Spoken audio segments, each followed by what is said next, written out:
Good morning, good afternoon, good evening, wherever you are, and thanks for stopping by again. People often ask me why I live in Panama City. It's just a big city. Why not out in the countryside or on the beach or one thing or another? And that's a perfectly good question. There are really two answers I give. The first one I think is fairly obvious. The second one perhaps not so much. So let's start with the first one, and that is access. Now when I first came down 13 years ago, and went into the stores, I was impressed by the variety of goods available, but there were a number of things that I normally buy in the U.S. that I couldn't find down here. That is history. Now I can find pretty much everything I want. I say pretty much, I mean everything, because people will coming down and say, is there anything you want us to bring you? And I say, no, there's really nothing I want you to bring me. So we have it all.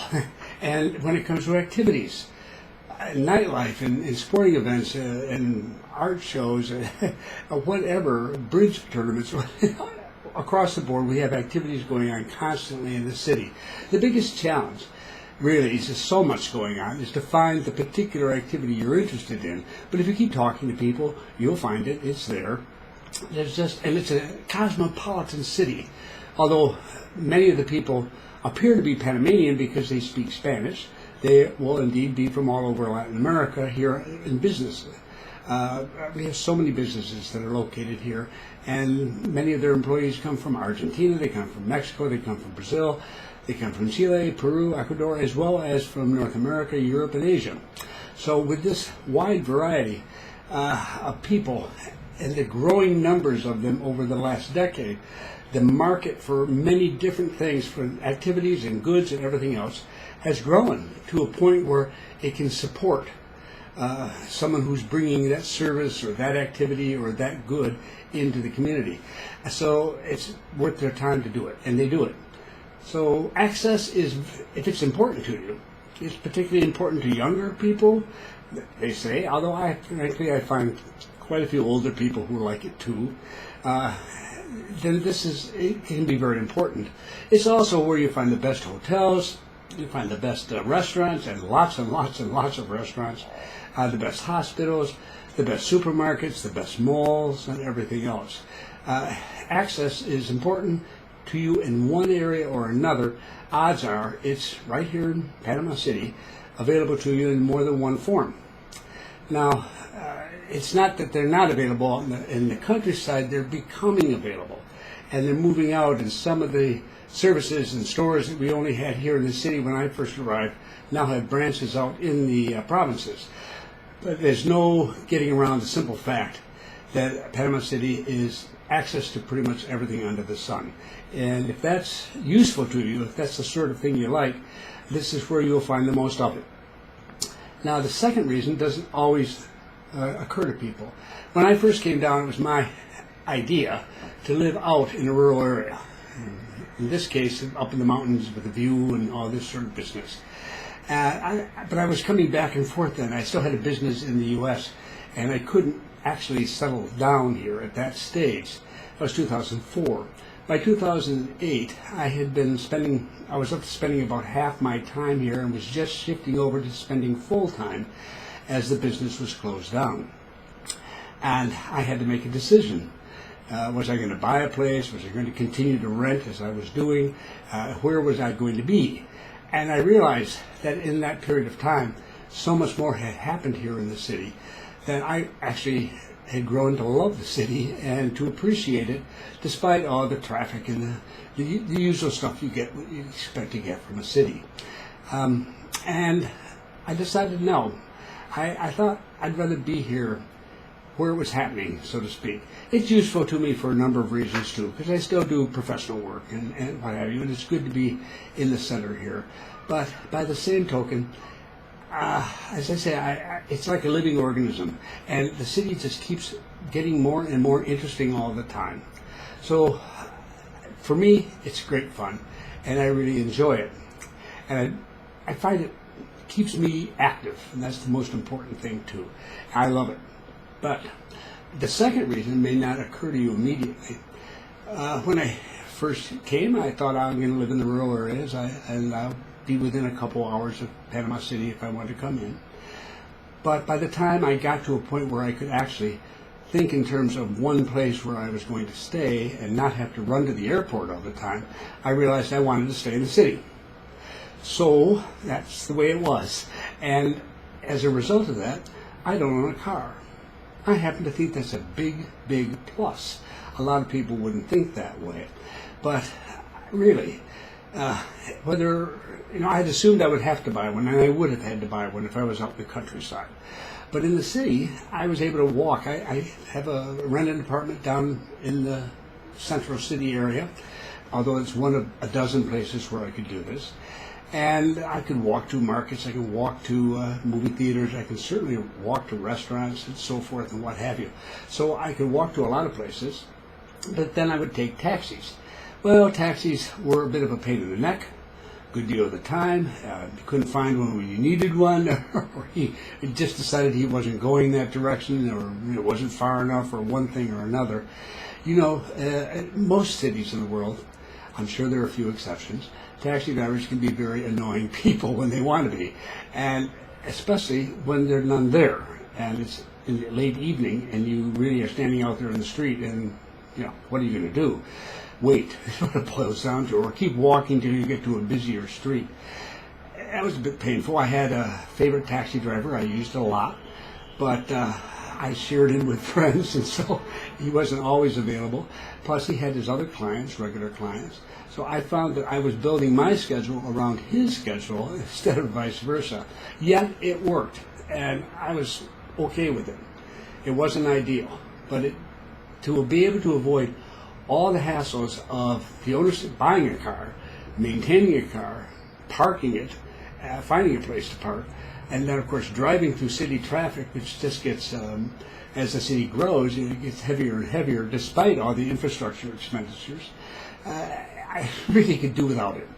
And as I get older, I think probably the rest of the world could get along without it too at some point. I'd rather, if I'm going to step back from it, do it while I can, and not have to have an accident first to realize that it's time to do that. So I just really appreciate not having to worry about that and the expense involved. But it was inconvenient, sometimes. Then came Uber. Now I know Uber is controversial in some cities around the world and so on for a variety of reasons. They're not really controversial here outside of the taxi cab community, as you might imagine. They're actually very popular, and they have made my life very, very different because they are well run. It works beautifully. I've had no problems with them. The rates are very reasonable. I don't know how familiar you are with Uber, but basically it boils down to is you call for a cab, one's assigned to you, you get to see a picture of the driver, the license plate number of the car, the make and model of the car. That's all sent to you, and you have a map on your smartphone, and it shows where the cab is, how many minutes it's going to take before it gets to you, or at least an estimate of that, and so on. So you know just about when it's going to arrive. So if you're upstairs, you can go downstairs on the street just a minute or so before he arrives. You know his name, he knows yours. You check with each other, get in the car, you go off. You don't have to have any money with you because it can be charged to a credit card or a debit card or whatever. I use a debit card from my bank to take care of it. So I don't have to carry any cash if I don't want to. A record of the trip is permanent. I mean, I have it. It's right there. When the drive is over, I can go back a year later and find that particular trip if I want to, for some reason. And if I am in the business or I have a business, I can have a separate business account for trips that I want charged to the business as opposed to my personal account. I rate the driver at the end of each ride on a 1 to 5 star basis, and he rates me, or she rates me, 2, because an obnoxious rider is not acceptable, and neither is an obnoxious driver. I have probably used it at least 300, maybe 400 times since they came, and I have no problems at all. And one occasion, on all those times, I was annoyed by the fact that the driver was texting and on the phone and what have you while we were in traffic. I mean, he might wait until, or do most of it when we were at a stoplight, but he was sort of not entirely there. and that really annoyed me. So when it was over, I gave him only 3 stars as a rating. He did, otherwise he was okay, but that bothered me that he did that. It bothered me a lot. And immediately the message came to me saying, what went wrong? What was your problem? And I told him, So, and drivers, they can't do that and get away with it for any length of time at all. They're watched. So you have, try doing any of that with a taxi cab driver. It just doesn't happen. So I continue to feel very safe, very comfortable, and I find the drivers are very interesting people. I chat with each one and take wherever they take me, and when possible, when it's logical, I ask them whether they like driving for Uber and things of this sort, and they're very positive about it. They are aware that Uber drivers in other cities aren't as happy in Europe and North America and what have you. There's some of this talk, but they're not impressed. They find it a very useful way to earn some additional income. As a result of all this, there are over 200,000 of us who use their accounts down here in the city, and there's some 8,000 people who are drivers. And as a result of this, I can go anywhere I want to, when I want to, 24 hours a day, 7 days a week. I feel perfectly comfortable. And I know I'm going to get to where I'm going. I know if there's any problem at all, I'm hooked right into that system, and they're going to know there's a problem quickly enough. I haven't had it. That's the important thing, is I don't have any problems. So I think it's a fair thing to say everybody I know who uses Uber likes Uber.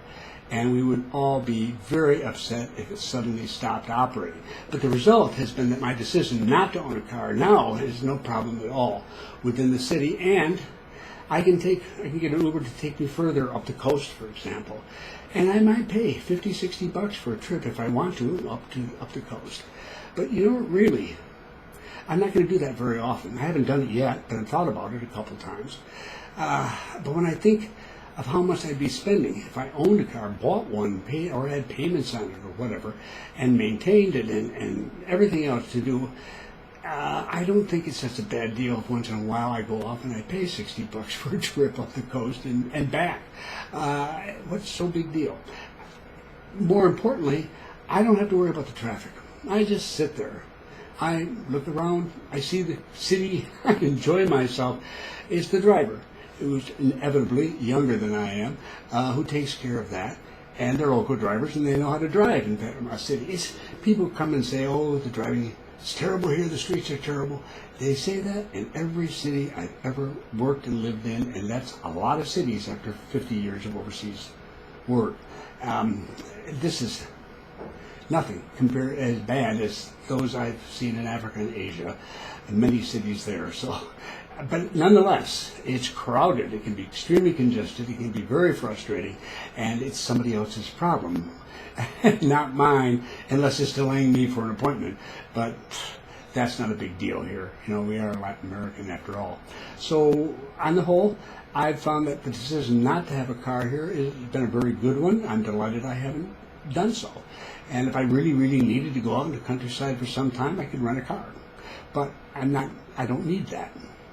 I can use public transport as well. On top of all this, we now have our first metro line operating. I don't use it much because it doesn't really go somewhere where I need to go. But the second line, it looks like it's going to be different. It's 35% completed. The third line should be under construction probably, I would assume, by next year, when the second line is finished. Lines 4, 5, and 6 are in their early study period, and they're not going to be here for a few years down the road. So it's going to be a while until we've seen them. But the point is that system is now beginning to mature and spread out. The city's really becoming interconnected, and one that was very difficult to get around, and well, for anybody who's a stranger particularly, in years gone by. Now there are alternatives. There are different ways of doing things. They're all there. The cabs are still there. Uber is there, the metro is there, walking is still an alternative, and some of the streets have been much improved, I'm happy to say. Some of them more need that, and it's an old city, but they're getting there. That's what I like about the city. It's a work in progress, literally, and it's so different than it was 5 years ago, and it's going to be so much different 5 years from now, just with what's under construction today. When I'll be able to go out to the airport and the metro. It's going to be a nice day. So whatever. That's why I live in Panama City. It's access, and because I'm able to live a very independent life without the expense and the hassle of car ownership. And for me, that's useful. As far as I'm concerned, for you, it might be out of the question. You're going to own a car anyhow. Fine, more power to you. But from my perspective, I'm just as happy going without. So that's a couple of reasons why I live in Panama City. But I suggest to you, if you come down to visit, it's one of those situations where you're going to zip right out of town and go and look at places in the countryside. That's fine. And I think the countryside's gorgeous, and there are wonderful places to live out there. But you might take a couple of days to look around the city as well. Don't reject it immediately, because it's a city. There is an awful lot here, and it's probably, once you get to know it, going to be different in nice ways from your own city. Our old quarter, the new biodiversity museum, all the things that are going up here that are making this city special, take a look at them. They're worth the time. And of course, the canal itself. So that's it. I could go on for quite a while. But the entire country is an interesting place to stay. It has many different places. The city is one of those. And if you have an interest in that, don't be shy. Be sure you spend a little time down here taking a look around. Thank you for stopping by. I look forward to the next time.